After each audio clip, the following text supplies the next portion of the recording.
Grand Rising, everybody. Happy Monday to you. Welcome to the Morning Update Show. I am your co-host, Trey Holiday. And you guys know we do this as a duo. Let me bring in my co-host, Big O. What up, Big O? Good morning, Trey Holiday. Happy Monday to you. I hope that you had a great weekend. Sure did. Yeah? Yeah, lots of great work, man, out there. You know, I know Converge was streaming the State of Africa Town. It was a beautiful event, hearing from so many amazing people. It's great work. Yeah, maybe you can tell everybody. Give me 1 second so you can tell everybody about it. Want to say good morning and welcome our viewing audience out there, man. We really appreciate you. This is a great time right here, right now to tag and share the stream. Share the Morning Update Show with people that you know, people you just met, people you know in a long time that can appreciate some culturally relevant news and information emanating from the Central District of Seattle.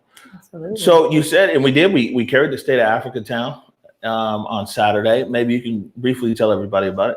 Well, it was just phenomenal. I mean, 8th annual State of Africa Town, been holding it down to make sure that people can hear from some amazing work happening on the ground. We had some amazing local folks presenting. Coach Dom out there with Community Passageways doing amazing work. And one of the things that he said that really struck me was, diverting over 300 years of time that would be served in prison or jail, diverting that through their programming. And so it's just a beautiful thing to hear things like that. We also heard from the Honorable Charles Barron out there in New York representing the 60th District in Brooklyn. And he brought such a powerful message about really the difference between, moving from mobilizing to organizing. We had some amazing folks just in the community that were here, and then folks that were beyond. So it was really great to hear from so many amazing people.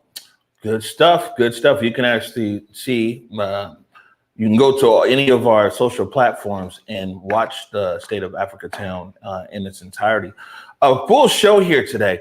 We've got Edwin Lindo, and I asked Edwin to send me like a list of like, well, what's your title? He's like, oh, I do this, UW, I do that. I've got this Estelita's Library. I've got North Star Cycling. We're talking to him today, though, about cycling and about this helmet law that they want repealed. And I didn't know there was so much traction around this helmet law. I mean, since I tweeted this out yesterday, that he was going to be a guest, man, we've gotten so much feedback and response. We got him. And of course, we got the dean of the class, Mr. Tony B, is going to be joining us in the second half of the show to talk about Black History Month programming there on Rainier Avenue Radio. Let's get into the headlines. The first one is just, man, it's just tragic. Bring this up here. The U.S. getting ready to mark 500,000 deaths from COVID-19. And on the New York Times today, on the front page of the page, it starts with one dot. And I think that was a dot that was here in Seattle. And it goes in all the way down to like 500,000 dots to mark 500,000 COVID deaths. And, this is something for us as well, because this is where the Morning Update Show started was, a lot of people tuning out, they want news, information, this and that. This show started almost 1 year ago now, just to bring tailored or curated information around COVID to people in our community. Absolutely. I mean, this is something that we've been following since day one, trying to make sure that our community was informed with resources, because there was a lot of information coming out at the beginning and people were trying to decipher through all of the information. And so we wanted to be sure that we had a direct way of bringing messaging. There was a lot of local resources, folks investing in it heavily at the beginning. And then we saw how some of those resources dwindled. We saw how some didn't really hit the Black community. We wanted to make sure that people had a full understanding of how we were seeing all of this play out as well locally here. Yeah, I mean, definitely a tragic milestone that we're marking here. And I'm sure that we'll be discussing this more with producer Nikki Barron on the Coronavirus Update Show. But it's tragic, 500,000. I know quite a few people myself that passed away from COVID, friends and family. Mm-hmm. All right, this next one here comes to us from our partners at the South Seattle Emerald. It is a bill to replace driving while poor law moves through state Senate. A bill could reduce Washington's most commonly charged crime is making its way through the state Senate. The bill would provide relief and opportunity to thousands of residents who have been impacted by the state driver's license suspension policies, driving while suspended in the third degree. It's the least serious crime for driving while suspended. The misdemeanor can be charged in a variety of contexts. The most common occurs when a driver receives a ticket for a moving violation but does not follow through by paying the ticket or showing up into court. It is the most frequently charged offense, affecting tens of thousands of residents every year. This is the South Seattle Emerald, written by Jack Russillo. Just driving while suspended in the third. So it looks like they want to make some changes to that. They call it driving while poor. They're saying a lot of people can't pay their fines, and then fines accelerate or accumulate. Yeah, I know plenty of people who had their license suspended because of this very thing. And I'm really glad that now it's being looked at, because it really is a class issue. We talk about a lot of things with, kind of our lens as, Black people, raised in the Central District, but ultimately this is a class issue. And I'm really glad that they're looking at this, because it's unfortunate. I mean, when you think about people that are struggling to figure out, all right, do I put gas in my car so I can make it to work to pay my bills? Or do I pay this fine? I mean, sometimes it really boils down to those kind of decisions, Hero. Right, and it really is. It also comes down to, you're right. It's a class or an ability to pay or a poverty issue. A lot of times we think that it's like, it's just Black people, people of color who are stopped at a higher proportion in a lot of cases, but this poverty, people all over the state of Washington can't pay their fines. And one thing I will say about the city of Seattle, at least, is you can go down there, you can negotiate, you can make a payment plan. There's a lot of municipalities across the state of Washington where they can't. And they'll fine you and fine you and fine you. And then you get, the Senate summons, you get an FTA, and then you go and pay off your fines in jail and everything else. So it's like the city of Seattle itself is a little bit more ahead of the rest of the state when it comes to these kind of fines, but it definitely impacts poor people all over the state. You're absolutely right. And I think one of the things too to note there is, you can do something like community service hours to try to pay off some of these fines. But again, if that's what you try to do several times, they'll start saying no to that as well. So it is a limited amount of times where you can say, I need some type of alternative to paying this fine. The great thing is that, throughout King County, at least, that those options are available. So, hey, if you are one of those people, those drivers that find yourself in this situation, please look into some of the alternative ways to take care of these fines so that you do not suffer, these misdemeanor charges. All right. Next up here, this is from the Medium, right? We got this here. Inslee names Karen A. Johnson, Director of New State Office of Equity. Governor Jay Inslee recently named Karen A. Johnson, PhD, Director of the newly created State Office of Equity. The Office of Equity, established by the legislature, was signed into law by Inslee in 2000.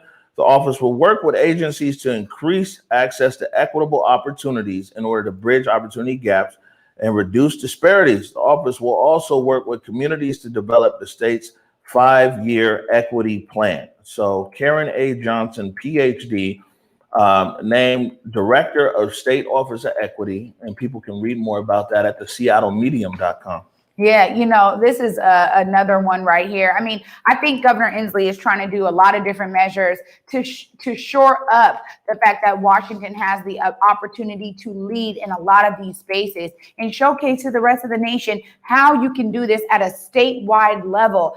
So kudos to Governor Inslee, kudos to Karen A. Johnson taking on, this amazing opportunity in this position. I think it is important to, again, one of the things the article states is that they're going to be working with community folks. And that is so important and key and crucial to making sure that this policy is all inclusive in that regard, that it really is listening to the needs of the people on the ground that are really working with community members and individuals to shore up a lot of the disparity gaps that exist there. So I'm glad to hear this, though. All right. Also, keeping it with the Seattle Medium, this was one that caught your eye, right? Yes, absolutely. Congresswoman Sheila Jackson Lee leads the U.S. reparations bill, H.R. 40. This is really exciting because this bill was actually first introduced by Democratic Representative John Conyers Jr. in 1989. So it has had many, many years of reforming the language, getting more people on board. Right now, the most number of people are on board with this than have been in its history. That's 166 at the State House, or at the National House. And honestly, this is so needed. One of the things that I really appreciate about this bill, and something that was said there and noted in the article, was that, look, I'm doing this for the families that have been struggling day in, day out, the moms and dads that go to work every day to support their children, and also really establishing more about this bill in terms of enslavement being looked at as a human rights violation. And I think that that is really key here when we're talking about this, because oftentimes reparations is nothing new. As I said, introduced in 1989, but now to understand it in terms of human rights violations, that's really the way to be looking at this. Well, it's also nothing new for the U.S. government to have paid reparations to different groups of people as well. So what are your thoughts on reparations? Go ahead and leave your thoughts in the comment. Be nice though, man. You know what I'm saying? It's Monday. Share your thoughts, but let's be nice in the comments. I got one last clip here. I see that Edwin Lindo is in the green room and looking sharp too. Got a nice red hat and everything.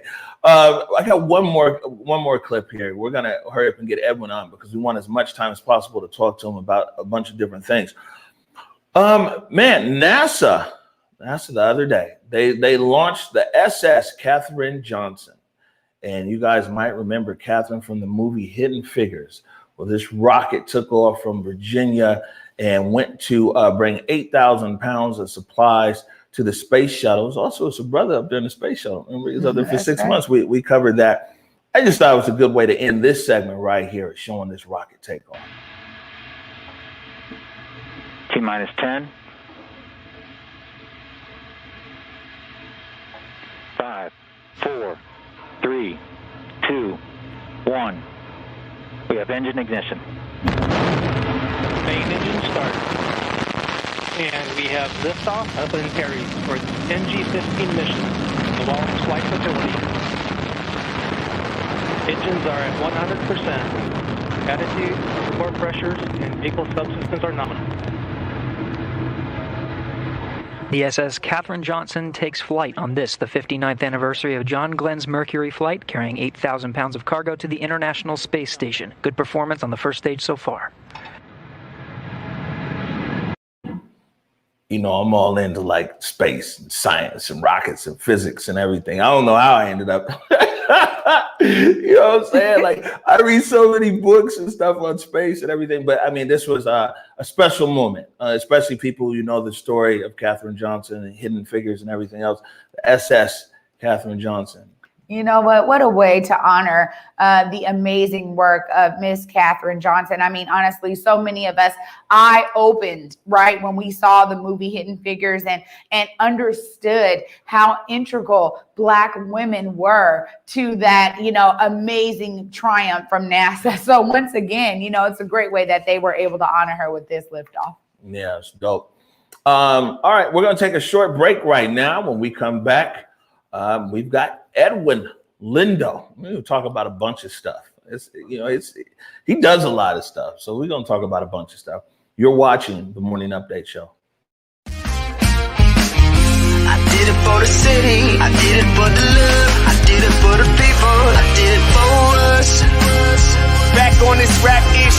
I ain't even broke a sweat, homie. This practice. Pondering my next move. Staring at my track list. Hope I ain't miss my window. Praying like a Baptist, Seattle's own. Tired of this Game of Thrones. They made a list of the best rappers, and guess who wasn't on? While the disrespect continues, I'm steady packing these venues.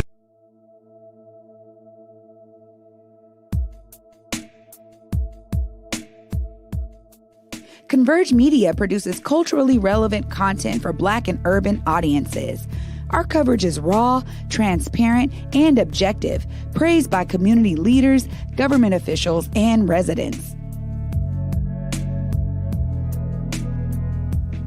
Support Converge Media today via Venmo, Cash App, or PayPal at Converge Media.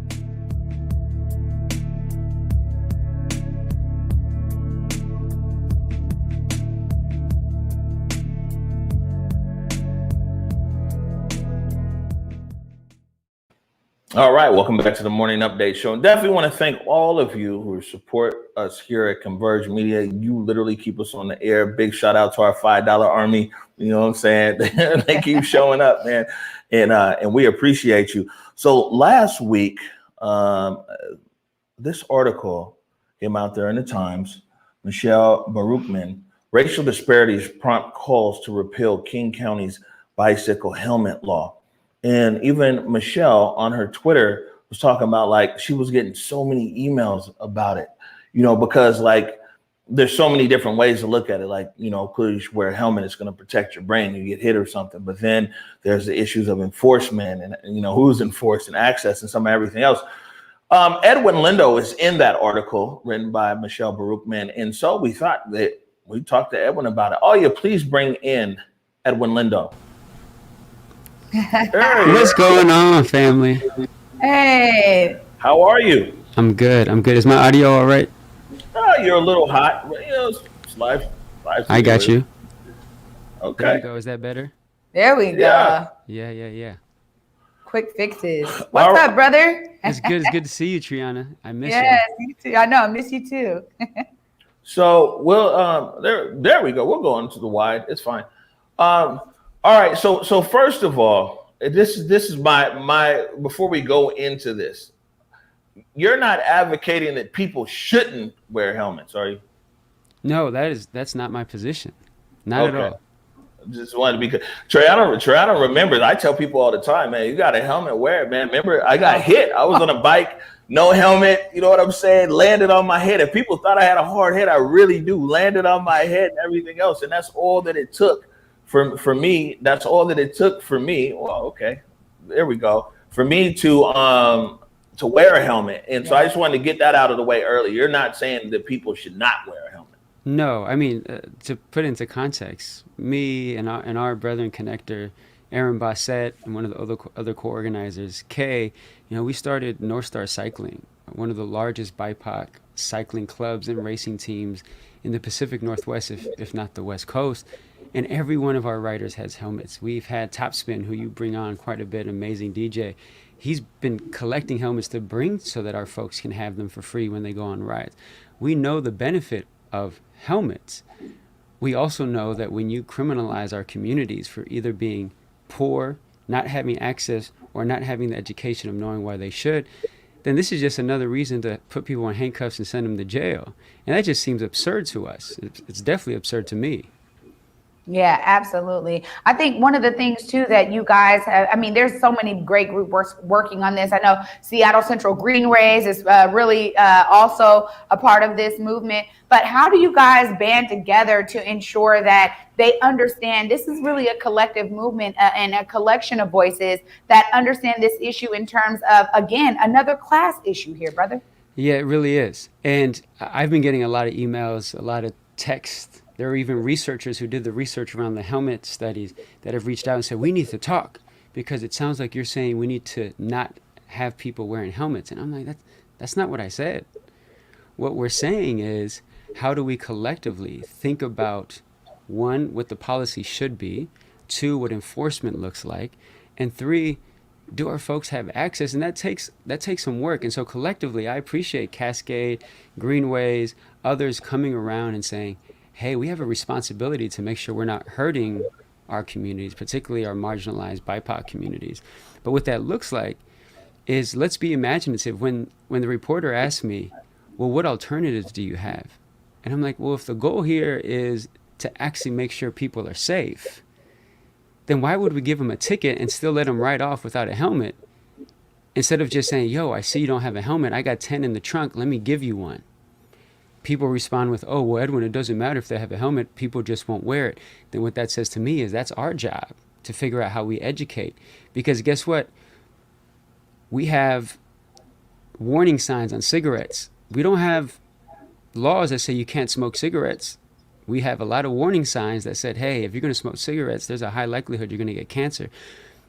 another potential alternative is every bike that's sold should come with a helmet. It doesn't make sense that it doesn't, because if you buy the bike and you ride it out of the store, you're already in violation of the law. So again, there's a lot of things that are in conflict that we should be wrestling with and thinking critically about. What are some of the disparities for people that are new to this topic right here? When you talk about disparities in enforcement around the helmet law, maybe you could expound a bit more about that.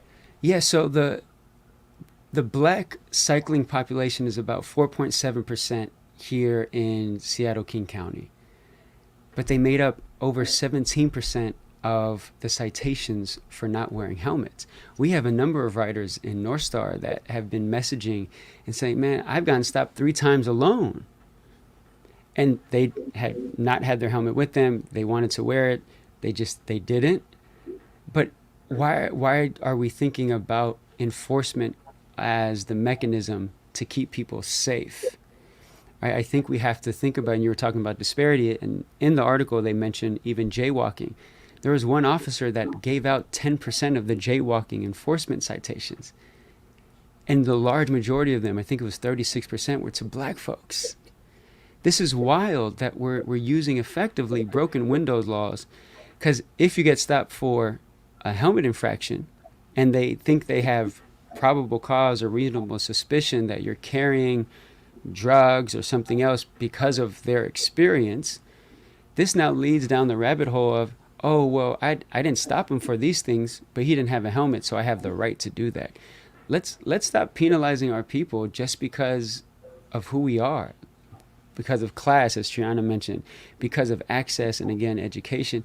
We need to be so much more focused on, and I want to be clear, I'm an abolitionist, and so much more focused on how do we decarcerate, how do we de-harm our communities by focusing on us. Like, if I see someone riding down the street, North Star tells them, yo, can we get you a helmet? How can we help you?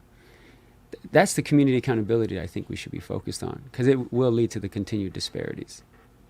Absolutely. I also wonder too how much you guys have looked at this in terms of it really being about the fact that when we have these citations, they come with fines. That means that once again, it's almost like feeding into, you know, I hate to say it all the time, but just this capitalistic mindset of, you know what, let's actually have the helmets be a separate charge, then incorporating them in the bike sale, like you said. And also let's enforce helmet law by writing out citations and fines that people have to pay. How much of that do you think is really a part of why the legislation is the way it is? Yeah, you hit it on the head. So clearly. Let's put it this way. The citation could be between $30 to $150, depending if you don't pay it on time.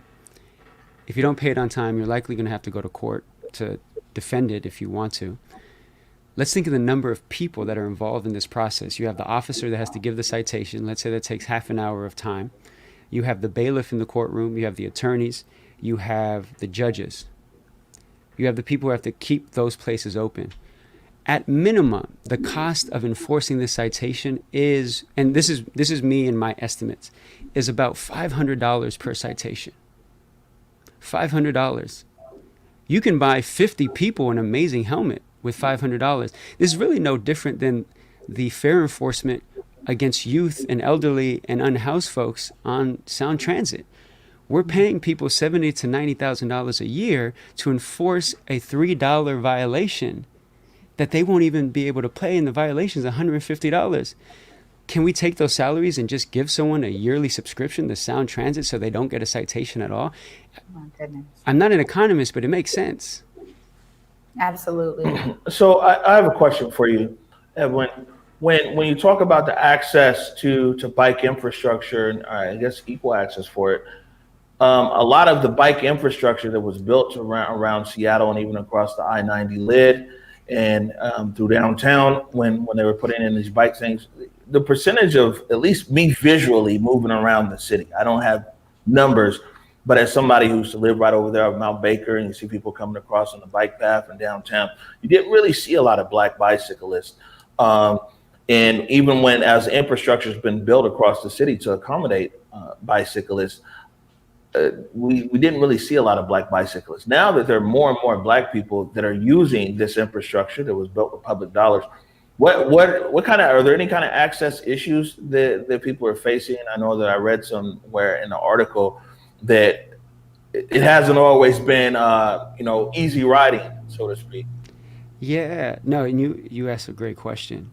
Let's think about the north end versus the south end. Right in the north end, especially on Burke-Gilman Trail, you got people who spray paint wherever the potholes are. Those potholes get fixed incredibly quickly. You have really beautiful roads. You have people who take care of the bike lanes, people who get paid to take care of the bike lanes. You come to the south end, I live in Beacon Hill, you hop on Beacon Ave, it's like riding on gravel. You might as well be on a gravel road because of how beat up these roads are. And we have communities that in valid ways are saying, look, I just don't feel safe riding in the street. The cars are right next to me. Even if I'm wearing my helmet, it doesn't feel secure, especially if I'm bringing my child with me. And there is a huge disparity. And as always, and this is in a lot of the work that I do, I talk about the redlining that existed here in Seattle. Well, the redlining that existed in Seattle up until the mid-1970s, there through Madison Avenue, and where the grant deeds up north said you can't sell, resell, or rent to a non-Aryan race person. That existence still is happening today. It just doesn't need that language anymore. We see the segregated forms of resources and allocation of resources from the south to the north. We see it in the PTAs. We see it in the way that citations are given out. And I say, now let's reckon with that. Let's break it open and say, this is terrible. It harms our communities, and it doesn't make us feel good because it just feels like we're constantly monitored. But yeah, the access to the nice roads, access to safety, to dedicated bike lanes, they're working on it. There's a bike lane project happening in Beacon. It's beautiful. I've been in some of the conversations, but there's so much more that needs to do that. The reason those things are occurring, and I'm going to call it what it is gentrification. I know that because I grew up in the Mission District in San Francisco, and guess what? These bike share programs, these new bike lanes didn't come until tech money came. Our communities would have loved to have those bike lanes.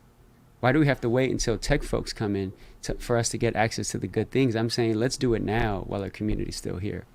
Well, growing up in the Central District on 23rd, we always wanted all kinds of new lights, new sidewalks, safety measures for our elders and children when they cross the street and everything else. Neighborhoods changed, it's been gentrified, all those things are there. When you talk about it, it's one of these anecdotal things. I don't have any numbers or things like that, or you might have a better understanding, but also what people say is that as far as safety with bikes and even the trains and some of everything else, that it's like there's more accidents occurring in areas of Seattle with bikes than in other areas. Now, I don't know how that correlates. I just talk to people in the South End. They're like, oh man, somebody just got smacked over there on their bike. I don't know if that's a real thing or if that's just what people are seeing, and I'm not talking to enough people in other neighborhoods. No, it's a good point. I don't have the numbers on me. I do know that I hear it more in the South End. But Brother Omari, I'll ask you, where in Seattle is the only place where sound transit travels at street level? South Seattle. Right. 100%. You have, I ride the Link Light Rail, so it comes out of International Station. So you got International Station, it comes out of there. You go to Stadium Station, you go to Soto Station, which are ground level. That's in industrial areas, and then back up. So I think to your point, the only residential areas that it's on the ground is in South Seattle. Right, where we have the highest levels of accidents with sound transit. I live right down the street. I'm on Dawson, and that intersection, I worry every time that my teenager or my young daughter riding with my wife, it's terrifying to know that these trains are coming by, and granted, there's lights and everything.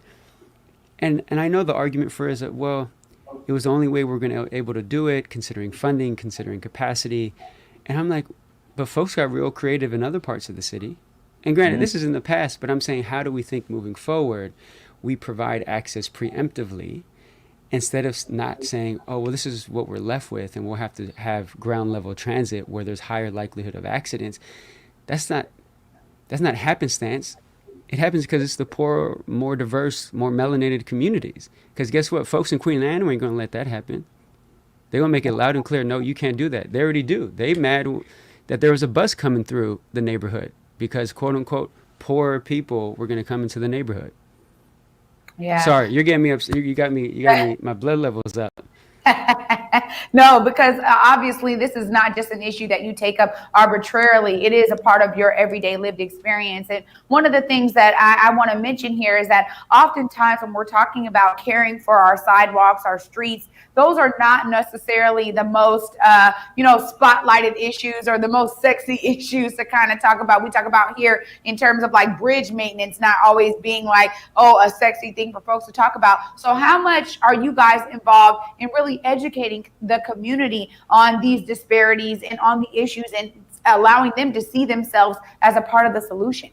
Yeah. So North Star, we started less than a year ago, maybe almost a year ago.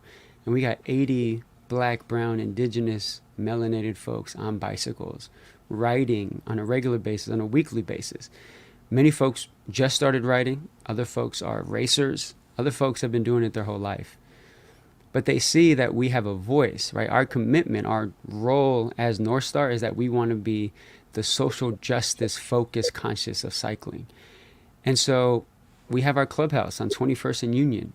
They're going to be building a new corridor for cycling up and down Union.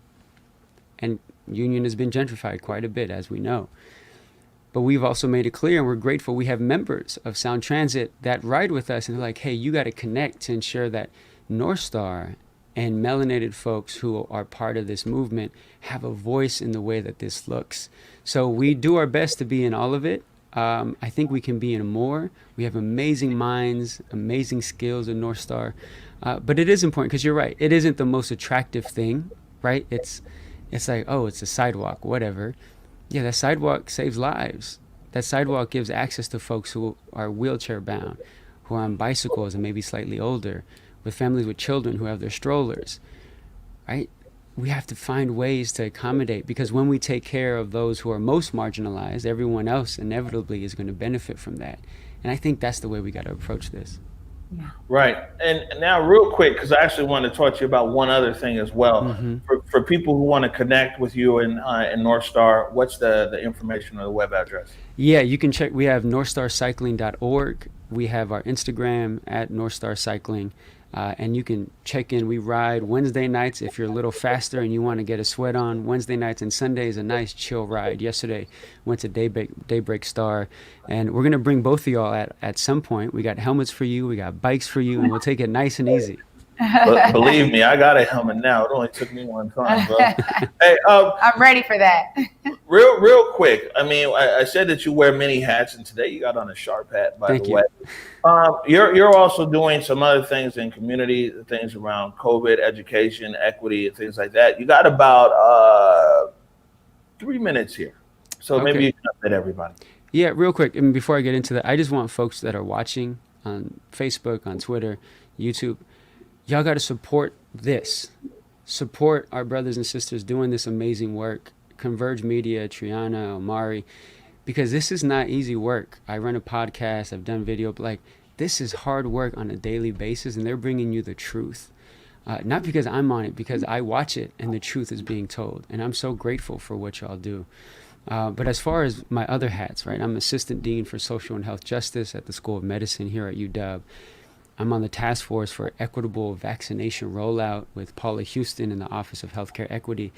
And what we're seeing in the data, unfortunately, is that our communities, our melanated folks, particularly in the South End, just aren't accessing the vaccine for a number of valid reasons. And I'll make it very plain. Because there's a healthcare system that is untrustworthy, not because our folks mistrust it, it's because they've proven to be untrustworthy, and that's work that it has to do. But at the same time, we want to ensure that folks have all the information and the resources and the access that they need to get the vaccine if and when they decide to do so. And so I'd love to come back at some point and bring some experts to answer any questions folks may have about the vaccine, about testing, about COVID.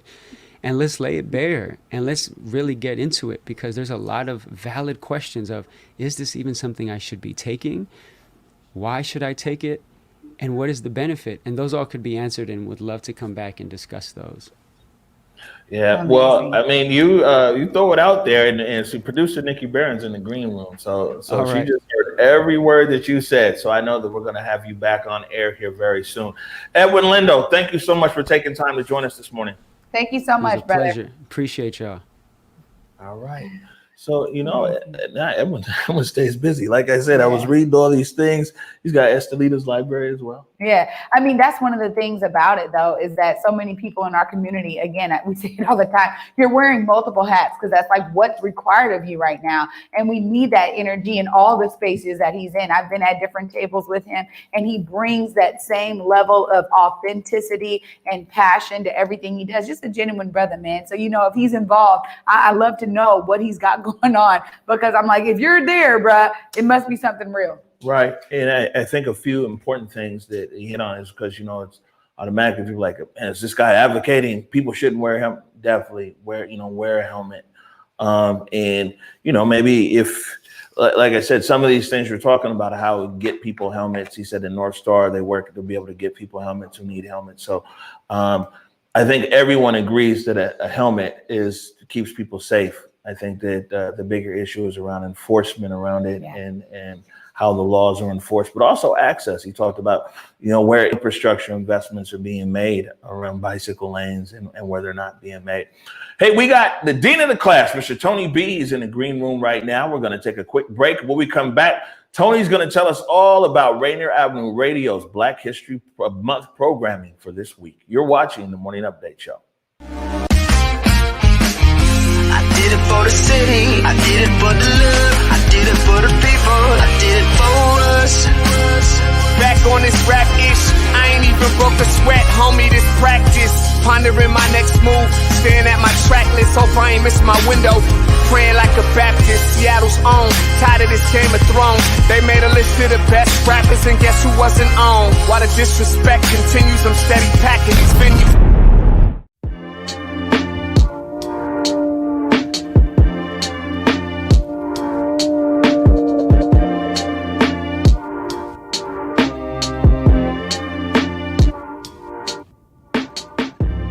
Converge Media produces culturally relevant content for Black and urban audiences.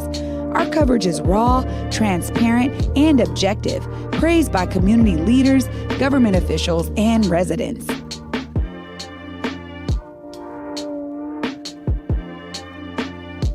Support Converge Media today via Venmo, Cash App, or PayPal at Converge Media.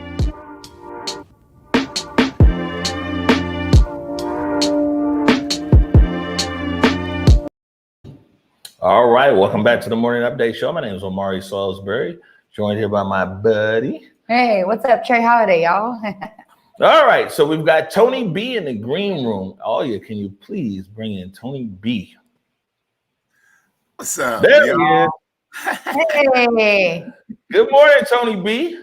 Hey, I'm looking at myself and I'm going, wow, my hair is a mess, but that's just the way it is. So, okay. Hey, bro, at least you still got some. You still holding on. How you come, yes. All right, Tony B. I mean, you've definitely had a program-filled month over there thus far at Rainier Avenue Radio. Lots of great shows, information, tidbits, facts. I see some of your stuff reprinted in other places. I see some of the things that you produce. People are amplifying, other news channels are amplifying your good works over there. Tell us what's going on this week at Rainier Avenue Radio. Well, this is it for Black History Month. Having said that, this is certainly not, you don't have to stop becoming interested in the African American experience. It's just Black History Month. So this is the final week for Black History Month, and we're going to do it big. You dig? We got a lot going on this week. So tomorrow, we'll have Conversations in Black, hosted by Tina Marie Tyler, and we'll be talking about the digital divide. She'll have Maynard Okriki, the host of the Hip Hop Science Show, and Dina Perot, founder of iUrban Teen. That's at 5:30 tomorrow. Then again tomorrow night, exploring another aspect of African-American culture, Chicago Steppin' by Styles of Steppin'. That's at 7:30, and it'll be a dance exhibition. So if you want to learn how to step, if you want to see how it's done, if you anything like that, that's at 7:30 tomorrow for those who want to check that out. I think it's really cool, by the way. And then let's see here, Wednesday, South Seattle's very own Benjamin Hunter will be performing a one-man show that'll be a combination of him singing, playing instruments, and doing storytelling as well. And that's at 8 o'clock, and that's coming live from the historic Columbia City Theater. Thursday, John Yansitaki, host of Seattle Here and Now, will once again be talking to our very own Mr. James Hasty. James went to Franklin, played professional football, and just discussions about hate and hate groups and things that James has been involved in lately. So that's an opportunity to catch up with James Hasty, one of our South Seattle and Seattle favorites here, James. Friday, we'll be having a workshop, a panel discussion, racial equity in the film industry. It's going to be hot. And so a bunch of different folks on there, hosted by Anthony Tackett, who I know y'all know very well, and a number of other folks, Cleve Tyson and Curtis Ellerson and Winfield Ezell. You want to check this out, racial equity in the Seattle film industry. And then following that is our Friday family film night, where Anthony Tackett will be presenting a film that he made, a documentary about uprisings following George Floyd's murder. It's called Black June. And he's been working on this. And so for those of you who've been following, you know what happened in the Chop and the Chaz, and maybe you saw Anthony taking film. Hey, this Friday, he's going to debut the film Black June. So definitely check that out. And then on Saturday, we've got Experience XP and OG Squeak Nutty Bug performing live. We had to cancel Squeak last couple of weeks ago because of the snow, but he'll be back this week. And so I don't know how much time I have. I've actually got more. That's a calendar of some stuff that's taken. But like I said, we're trying to do it big, you dig? So I'll see if I get to go ahead from you to take another minute. Only because it's you, Tony B. We've got 2 more minutes for you. What else you got going on, brother? Make it big. Make it big, you did. Come on. Okay. Well, check this out. We have a program called God Is that airs at noon on Sundays, and we'll be taking a look at listening to words from Dr. Bernice King discuss Martin Luther King's holidays and events. So that's going to really be cool. Musically, our show Jazz from the Cabinets, which airs at 6 o'clock on Tuesdays, will be featuring Black musicians like Don Byron, Abby Lincoln, Gil Scott-Heron, Kamasi Washington, and then also another music show that also airs at 8 a.m. and at midnight on the 27th. It's called The Mix, and we got Black history artists or artists from Black history like Chuck Berry, the Jacksons, Johnny Mathis, Percy Sledge, Prince, Jennifer Hudson. The spectrum of music is so vast. We also have a show called Story Time, where we have a lot of folks who read their favorite stories. And this week it's going to be stories from African-American artists, writers, or African-American influenced features for those pieces. And then to take it home, once again, you'll have an opportunity all week long to hear from our Northwest legacy builders and pioneers: Elmer, Dixon, Bernie, Foster, Omari, Tahir Garrett, Don Mason, Trish, Melanie Zyko, Vivian Phillips, Eddie Rye Jr., and an opportunity once again to hear about the Hartsfield family quilt collection. Woo! I got it in. Thanks, y'all. You did. And so, and Tony B, tell everybody how they can get up with Rainier Avenue Radio. There's a number of different ways to listen. If you want to watch and listen, you can check out our Facebook feed, our Twitch feed, and then also YouTube. I recommend downloading the app. You can get it on Google, or you can get it on Apple. Just go to the store and search Rainier Avenue Radio. Then you can watch or listen with a click of a button. You can also just go to our website at rainieravenueradio.world, and you can always listen there. Again, with no hassle, or you can get the TuneIn app. You know what? You can even say Alexa Rainier Avenue Radio and listen. So we try to make it as easy as possible. Believe me, Alexa already always listening. Right. Anyway, Tony B, Rainier Avenue Radio, thank you for the update on your programming for Black History Month and beyond, man. And again, salute to you and to the team over at Rainier Avenue Radio for you guys consistently uplifting voices in our community. Awesome. Thank you. And I'm going to comb my hair real quick. Get this guy off the screen. Bye, Tony. There we go, Tony. All right. Now I'm looking back. That's better. Okay. That's my comb right here. To you too, brother. So Great. Yeah. Always got a lot going on over there at Rainier Avenue Radio. They have done some amazing stuff this month for Black History Month. And I love that there was a great collaboration to have him on every Monday this month, making sure that our audience is abreast as to the wide ranging of programming that they have going on. It's phenomenal. Yeah, this is what I'm saying. This is like we're together. You know what I'm saying? Is that we're competitive. We're all competing. Us, the Emerald, Rainier Avenue Radio, Medium, Facts, we're all competing for like a limited kind of group of eyes that have an affinity for our content. But the thing is that more than we're competitors, we're brothers. That's right. You know what I'm saying? So it's always dope. We're gonna take a short break right now, and I found a really nice clip here to end the show with from CBS This Morning. You're watching the Morning Update Show. I did it for the city, I did it for the love, I did it for the people, I did it for us. Back on this rap ish, I ain't even broke a sweat, homie, this practice. Pondering my next move, staring at my track list, hope I ain't miss my window. Praying like a Baptist, Seattle's own, tired of this Game of Thrones. They made a list of the best rappers and guess who wasn't on? While the disrespect continues, I'm steady packing these venues.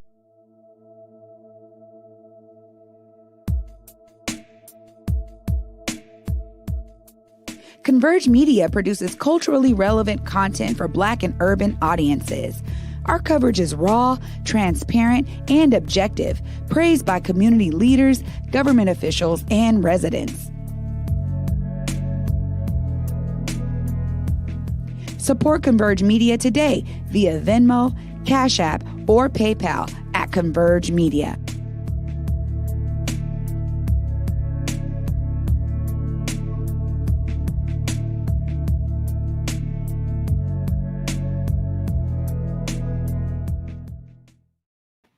All right, welcome back to the Morning Update Show. So our last segment here, I came across this clip on CBS This Morning, and it's the story of Colonel Paris Davis, who served in Vietnam like valiantly. And actually, people had put in some paperwork for the Medal of Honor for him over decades, and every time like the paperwork had disappeared. And so now there's a push for him to actually get the Medal of Honor for his brave actions in Vietnam.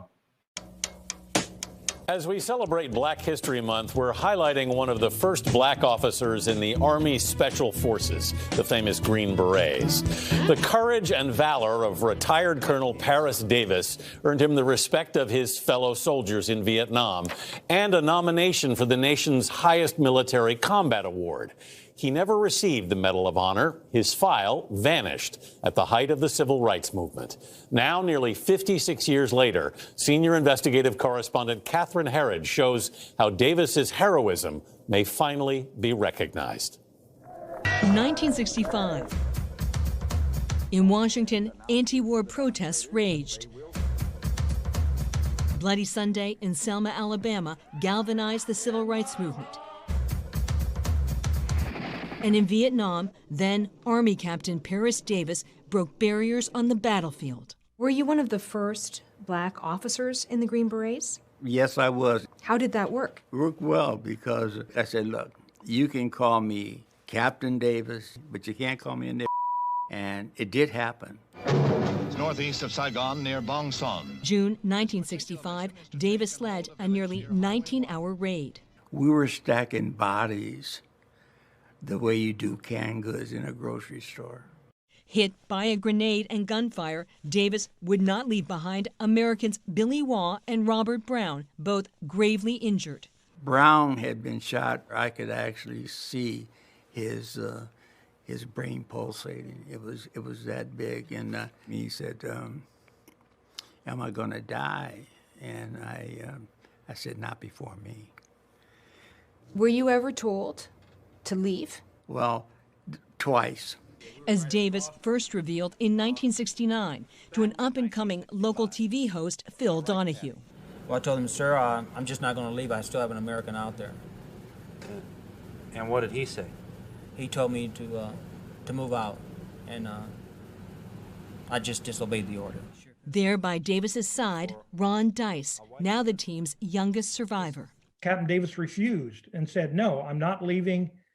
I'm not leaving while I have men out of the field. General Westmoreland, who led U.S. forces in Vietnam, visited Davis's outpost, and his commander, Billy Cole, recommended Davis for the Medal of Honor. And then, somehow, the paperwork vanished in Vietnam. A 1969 military review did not reveal any file on Davis. What makes the Pierce Davis case stand out? That it was lost. Everybody I've talked to that served under him says that he's the best officer they've ever served under. What really stands out to me... Neil Thorne volunteers his time to recover medals for overlooked veterans.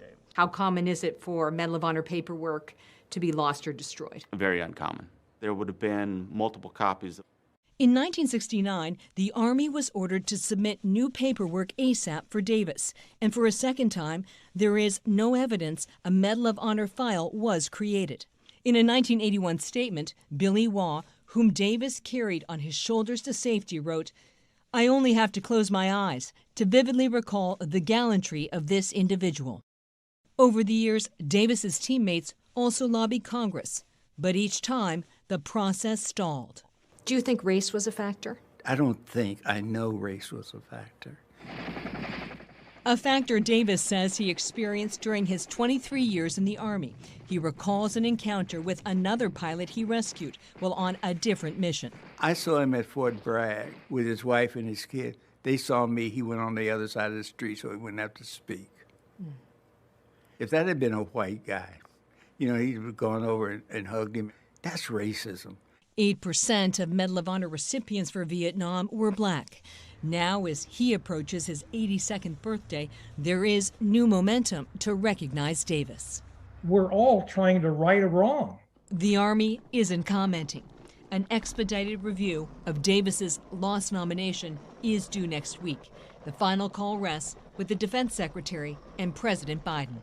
What would it mean to you? It would mean all the things that I haven't been able to dream about. For CBS This Morning, Catherine Herridge, Strasburg, Virginia.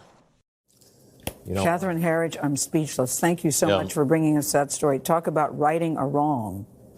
Well, talk about righting a wrong, and where you have people in his own command that said, I wouldn't be here if it not for him. Yes, and actually brought to tears recalling the episode. They got to make that right. They got to make it right. So we'll see what happens. But I see this story got you emotional. Well, I mean, it's a tough one. It's always tough when we think about how our people have been treated throughout history, and this man right there, I mean, carrying people on his back, not leaving one of his men on the field. I mean, clearly he deserves this honor, period. Yeah, well, we'll see what happens. This segment is fresh. It's just out today, and they said that it's going up there, expedited review next week. And you have President Biden and the Secretary of Defense, black guy. You never know what the outcome might be. Any last words? It is Monday, last week of Black History Month, last week of February. I can't believe we're already here. We've been dealing with so much over the weeks. But again, I love Tony B bringing in that amazing programming. It's just very uplifting. And that story right there, although they haven't honored him yet, the fact that it is now on the precipice of being honored, another great uplifting way for us to end the show. Good stuff. So a few programming notes today. So today at 3:30, we're carrying the Black Brilliance Research Press Conference. I think we got a graphic for that. You can catch that here live at 3:30, anywhere that you are watching the Morning Update show. my understanding is it's a sneak peek of research, and also they're going to be taking questions from the local media. So this should be interesting. Want to tune into that at 3:30. And then 6:15 tonight, coronavirus update show with producer Nikki Barron. I think that's oh, you know what? Another good way is to support Converge. Our mugs are in now, and I think they're only like $12. It says go forward in your purpose, go forward in your humanity.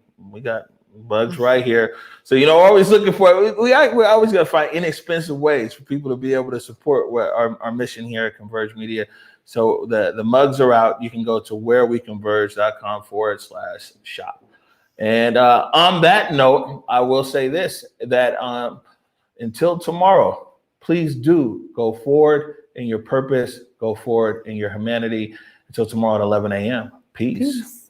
Lift every voice and sing till earth in heaven ring with the harmonies of liberty. Let our rejoicing rise as the listening skies. Let it resound loud as the rolling sea.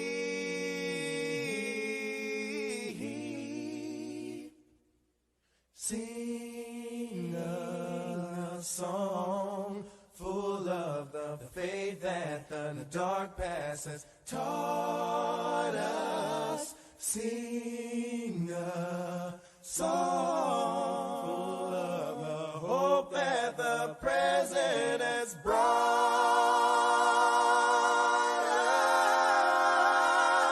us.